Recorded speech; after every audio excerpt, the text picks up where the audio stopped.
नमस्कार। News room में आप सभी का स्वागत है। विपक्षी गठबंधन इंडिया के घटक दलों ने केंद्रीय बजट में विपक्षी दलों द्वारा शासित राज्यों के साथ किए गए कथित भेदभाव और अन्याय के खिलाफ आज संसद परिसर में विरोध प्रदर्शन किया। इस दौरान मीडिया से बातचीत करते हुए कांग्रेस के राष्ट्रीय अध्यक्ष मल्लिकार्जुन खड़गे ने कहा, बजट में कोई न्याय नहीं मिला है, इसलिए हम न्याय दिलाने के लिए लड़ रहे हैं। तो ये जस्ट टू सेटिस्फाई उन्होंने किया, लेकिन उससे कोई फायदा होने वाला है? सड़क अरे सबको कुछ नहीं दिया है। नहीं, जो अन्याय हुआ सबको बजट में कोई न्याय नहीं मिला, वो न्याय दिलाने के लिए हम लड़ रहे हैं। वहीं कांग्रेस सांसद रणदीप सुरजेवाला ने केंद्रीय बजट के विरोध पर कहा कि ये मोदी जी का कुर्सी बचाओ बजट है, सत्ता बचाओ बजट है, बदला लो बजट है। आप तो मुकुल वासनिक जी का कुर्ता नजर आता है। ये देश को इसी प्रकार से बर्बाद करने की कोशिश कर रहे हैं। ये मोदी जी का कुर्सी बचाओ बजट है, सत्ता बचाओ बजट है, बदला लो बजट है। इस बजट से देश के 90% प्रांत और 90% से अधिक लोग अलग थलग कर दिए गए हैं। बजट बीजेपी की सत्ता बचाने के लिए नहीं हो सकता, देश की जनता की भलाई के लिए होना चाहिए। परंतु मोदी सरकार का बजट केवल और केवल बीजेपी की सत्ता बचाओ बजट बनकर रह गया। वहीं शिवसेना यूबीटी नेता प्रियंका चतुर्वेदी ने कहा कि यह विरोध बजट में भेदभाव के खिलाफ हो रहा है। उन्होंने कहा कि सभी विपक्षी शासित राज्यों को नजरअंदाज किया गया है। ये प्रोटेस्ट इसके लिए है जिस तरीके से बजट में भेदभाव हुआ है। जो ऑपोजिशन रूल स्टेट्स हैं उनको टोटली इग्नोर किया गया है, और खास करके महाराष्ट्र तो इनका अलायंस के साथ चल रहा स्टेट है। महाराष्ट्र में पिछले 10 साल से, जैसे मैंने कल कहा था, प्रधानमंत्री सरकार बचाओ योजना कल घोषित की है, यूनियन बजट नहीं था वो, वैसे ही प्रधानमंत्री महाराष्ट्र विरोधी योजना कल बजट में दिखाई दी। हाईएस्ट टैक्स पेइंग स्टेट है। हर एक रुपया जो जाता है केंद्र के पास, उससे हमें सिर्फ वापस 3 पैसे से लेकर 8 पैसे तक मिलते हैं। ये शर्मनाक है कि आज तक महाराष्ट्र के हित का काम नहीं किया, और बाकी सारे राज्यों में भी, चाहे तमिलनाडु हो, केरला हो, वेस्ट बंगाल हो, सेम भेदभाव देखा गया। इसलिए हम प्रोटेस्ट कर रहे हैं। बिल्कुल चर्चा करेंगे, हम विपक्ष में रहकर हम बाहर भी करेंगे, संसद के अंदर भी करेंगे, रास्तों पे भी करेंगे, और जनता के बीच में भी जाकर करेंगे। उधर समाजवादी पार्टी के प्रमुख अखिलेश यादव ने कहा है कि समर्थन मूल्य किसान को न देकर गठबंधन के साथियों को दिया जा रहा है। उन्होंने कहा कि उत्तर प्रदेश को बड़े सपने दिखाए गए थे, क्या मिला उत्तर प्रदेश को? हम सभी लोग, जितने लोग हैं, और खासकर समाजवादी लोग, किसानों को एमएसपी मिले, आय दोगुनी हो, उसका रास्ता निकले।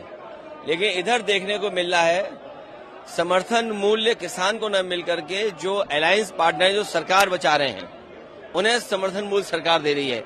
ये तो अखबारों में भी छपा है।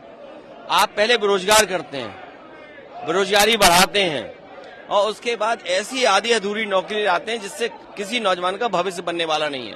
इंटर्नशिप के बाद क्या होगा, उनको नौकरी कौन देगा? तीसरा, महंगाई को लेकर के सरकार कोई ऐसा ठोस कदम नहीं उठा पाई जिससे महंगाई नियंत्रण होती।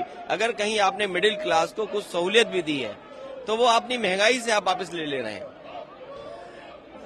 बड़े सपने दिखाए थे यूपी को, क्या मिला यूपी को? डबल इंजन की सरकार, तो डबल लाभ मिलना चाहिए था, दिल्ली का लाभ, लखनऊ का लाभ।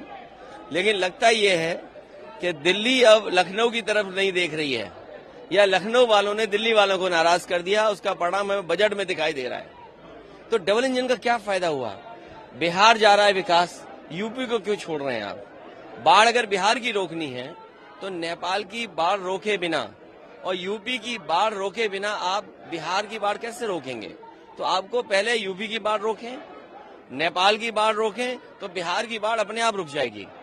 दूसरी ओर केंद्रीय बजट पर संसदीय कार्य मंत्री किरेन रिजिजू ने कहा है कि यह बजट बहुत शानदार है और सभी ने इसका स्वागत किया है। बजट बहुत शानदार है और सबने स्वागत किया है, लेकिन अपोजिशन पार्टी ने मिसलीड करने का कोशिश किया है और कहते कि ये सिर्फ 2 राज्य के लिए बजट है। मान लो कि जो 11,11 करोड़ इंफ्रास्ट्रक्चर बनाने के लिए जो कैपिटल एक्सपेंडिचर का एलोकेशन हुआ है, क्या वो 1-2 राज्य के लिए, पूरा देश के लिए होता है? इस प्रकार से जो 3 करोड़ अगर आवास बनाना है वो देश का होता है।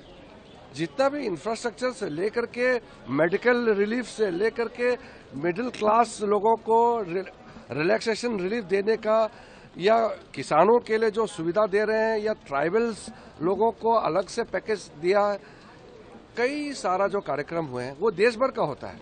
तो इस तरीके से पूरा यूनियन बजट को एक राज्य दो राज्य का कहना ये बहुत गलत बात है। ये जो अपोजिशन वाला को इस तरह का प्रोटेस्ट करके गुमराह करने का कोई फायदा नहीं है। सदन में चर्चा होगी, आज से बजट का चर्चा शुरू होगी और चर्चा के दौरान अच्छे अच्छे बातें जो भी है या सुझाव देना है वो दे सकते हैं, लेकिन बजट को इस तरीके से समझे बिना, बजट का मेरिट्स को देखे बिना ऐसे ही बजट को क्रिटिसाइज करना ये ठीक नहीं है। एक पॉइंट पे जाना चाहिए। कोई राज्य को अगर बिहार को कुछ अच्छा काम मिल रहा है, बजट में कुछ फायदा मिल रहा है, तो इसमें ऑपोजिशन को इसमें तकलीफ क्या है? अगर आंध्र प्रदेश का बाइफरकेशन के समय में सही नहीं किया कांग्रेस ने, आज आंध्र प्रदेश को कुछ मदद मिल रहा है, तो ऑपोजिशन पार्टी को क्या इसमें तकलीफ होना चाहिए? हर राज्य के लिए बजट में सब कुछ प्रावधान है, लेकिन वित्त मंत्री ने आज तक आप देखा होगा इतिहास में, क्या हर राज्य को गिन गिन के बताता है क्या? वो पूरा देश का बजट होता है, सामूहिक रूप से सबके लिए पेश किया जाता है। उसमें हर राज्य को अलग अलग से गिनती करके हर चीज नहीं बताया जाता है। एक दो इम्पोर्टेंट प्रोजेक्ट का जरूर जिक्र होता है। अगर आप भी लेना चाहते हैं देश दुनिया की तमाम जानकारी, तो आज ही सब्सक्राइब करें हमारे चैनल को। साथ ही नीचे दिए बेल आइकन को जरूर दबाएं ताकि हर अपडेट आप तक पहुंच सके।